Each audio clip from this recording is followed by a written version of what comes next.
করতে পারি না। এই জন্য এখান থেকে এরা মেন হচ্ছে তারপরে ওই বাড়িতে থেকে না অফিসে না গিয়ে সই করা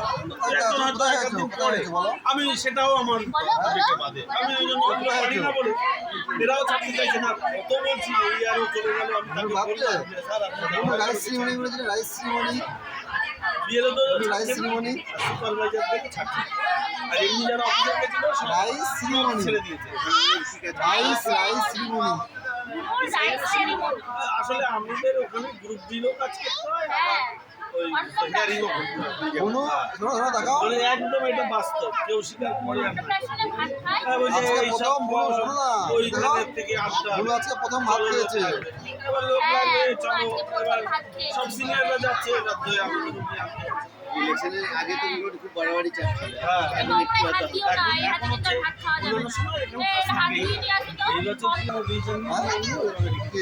যেদিন যাসবা যেদিন হাত দেবে তারপরের দিন তারাও দেবে পাবলিক তো শুনবে না ভোট দেবে ভোটে হাত দেবে ট্রাইব্যুনাল অ্যাপ্লাই করেছে আবার ফোরসিক এক দিদি আমি নামটা ভুলে গেছি আমি সেখানে নিয়ে তো মিনিমাম কথা বলে উনি এসে বলে ভাই আমার নাম এরকম একটা বয়স 55 রিটায়ারমেন্টের সাথে গেছে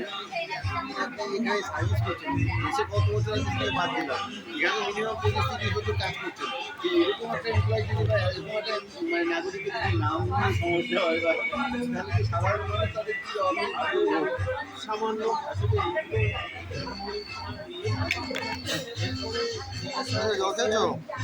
চাষবাস বসিয়ে নামের সামান্য গন্ডগোল থাকলেও নিজে কেটে নিয়ে যায় সেই লোক